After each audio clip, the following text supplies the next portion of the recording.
আমার একটা মেয়ের সাথে 5 বছরের রিলেশনশিপ ছিল। আমরা বিয়ে করতে চেয়েছিলাম কিন্তু বাড়ি থেকে মেনে নেয় না।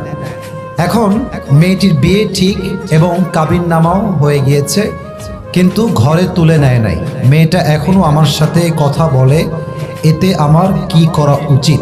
ছেলেটা প্রশ্ন করেছে। এইটা দেখেন, ডোন্ট লাভ, কেউ হাসবেন না।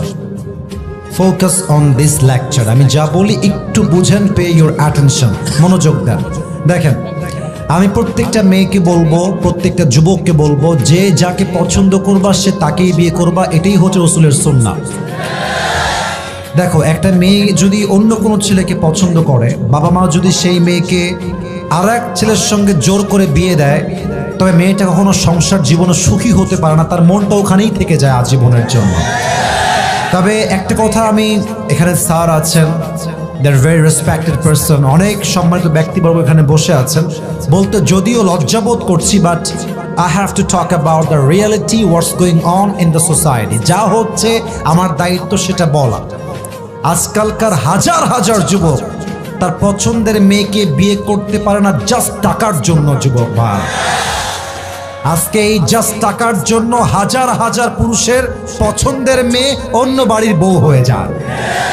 এজন্য আমি আমার প্রত্যেকটা মেয়ের বাবাকে বলবো, আপনার মেয়ের জামাই হিসেবে যার টাকা আছে হি ইজ নট বেস্ট, যার বাড়ি আছে হি ইজ নট বেস্ট, যার বিশাল বড় কোম্পানি আছে হি ইজ নট বেস্ট। আপনার মেয়ের জন্য সবচেয়ে বেস্ট হচ্ছে সেই যুবক যে রাসূলের সুন্নাহ অনুযায়ী জীবনকে গড়েছে।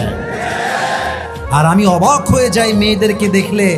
আমি সব মেয়েকে আবারও বলছি, আই রিপিট এগেন, আমি সব মেয়েকে এক পাল্লায় মাপি না, তবে বেশিরভাগ মেয়েরা they always look for better option. বোঝে নাই বাবু, মেয়েদের ভালোবাসা বিশ্বাস করলে সেই লেভেলে একটা বাস খাবা, বিশ্বাস রাখো আমার। এরা তোমাকে বলবে কি জানো, তোমাকে ছাড়া আমি কাউকে বিয়ে করতে পারবো না, তোমাকে ছাড়া আমার কাউকে ভালোই লাগে না। ও মা, সেই মেয়ে টাকা পাইলে তোমাকে গুল্লি মেরে টাকলার সঙ্গে বিয়ের পিড়িতে বসে যাবে।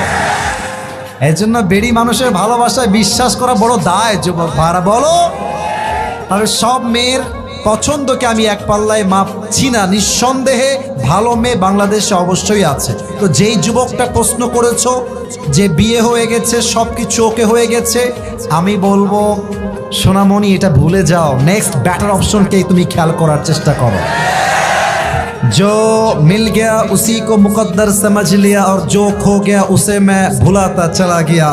That is the essence of all the success and goodness that you will get in your life. Whatever you are getting is the best for you. যা পেয়েছেন এটা আল্লাহর পক্ষ থেকে আসছে, আর যে ছেড়ে গেছে এটা আমার জন্য ছিলই না। যুবক মা, এজন্য আমি বলবো, দুনিয়াতে মেয়ে মাত্র একটাই নাই রে বাবা, আরো আছে।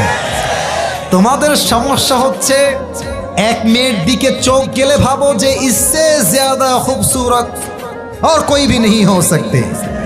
বাবু, তুমি হচ্ছ কুয়ার ব্যাং। কুয়ার পানিতে লাফ দেয় আর ভাবে যে এর মতো গভীর পানি আর কোথায় হতে পারে। ওই কুয়ার ব্যাং সমুদ্র জানে না। তা তুমি সিরাজগঞ্জে থেকে ওই মেয়ের পাল্লায় পড়ে জীবনটাকে নষ্ট করে দিও না। কোনো মেয়ের জন্য আমার ক্যারিয়ার নষ্ট হবে না। মাথায় রাখতে হবে, আমি পুরুষ মানুষ, আমার মনটা পাথরের মতো শক্ত। এই পাথরে আঘাত করা যায়, বাট এটাকে ভেঙে দেওয়া যায় না। যুবক ভাই, অতএব যেই মেয়ে তোমাকে ছেড়ে আর এক ছেলেকে বিয়ে করে ফেলেছে, ওইটা ভুলে যাও, ওইটা বাদ দিয়ে দাও। তুমি তোমার জীবনে ক্যারিয়ারে সফল হও, এরকম কয়েক লাখ মেয়ে তোমাকে বিয়ের জন্য লাইন ধরে দাঁড়িয়ে যাবে। অতএব যেই মেয়ের বিয়ে হয়ে গেছে এর সঙ্গে কথা বলা যাবে না। এটা কথা বললে এটা ওর স্বামীর হক নষ্ট হবে। আর আমার স্যার এখানে অনেক মান্যগণ্য ব্যক্তিরা আছেন, আমি একটা কথা পুরুষ হয়ে বলছি, স্বামীরা সব সহ্য করতে পারে, বউয়ের সব অন্যায় মাফ করে দিবে, বাট বউ যদি পর পুরুষের সঙ্গে কথা বলে, খোদার কসম, পুরুষের ব্যক্তিত্ব এত শক্ত, পুরুষ নারীর সব অন্যায় মাফ করতে পারে, পর পুরুষের অন্যায় কখনো মাফ করতে পারে না। এজন্য যেই প্রশ্ন দিয়েছো সেই মেয়েকে তুমি আজকে সোজা ব্লক হয়ে যাবে। বলবা তুমি যেই দিন কবুল বলেছো সেই দিন তুমি আমার কপাল থেকে দূর হয়ে গেছো। এখন থেকে তোমার রাস্তা ভিন্ন, আমার রাস্তা ভিন্ন। তোমার রাস্তায় তুমি যাবা, আমার রাস্তায় আমি যাব। আল্লাহ আমার কলিজার টুকরা যুবক একটু ধৈর্যের তৌফিক দান করে পড়া আমেন। আবেগ একটু বেশি তো ওরা বলে যে তুম চলে গয়ে मैं कभी भी शादी नहीं करूंगा। আমার জীবনে একটাই মানুষ হারিয়ে গেছে বেটা, সে তো বিয়ে করে স্বামীর সঙ্গে এনজয় করছে, তুমি সিঙ্গেল থেকে কষ্ট পাবা কেন? সে এনজয় করবে, তাকে দেখে জেলাস হওয়ার দরকার নাই। সে একটা বিয়ে করেছে, তার জন্য একটা হালাল। তুমি মেয়েরা বেটা মানুষ, তোমার চারটা হালাল। ও একটা করবে, তুমি চারটা বিয়ে করে দেখাই দিবা। যুবক ভাই, আমার যুবকদেরকে শক্তি দান করো, পড়েন সবাই আমেন।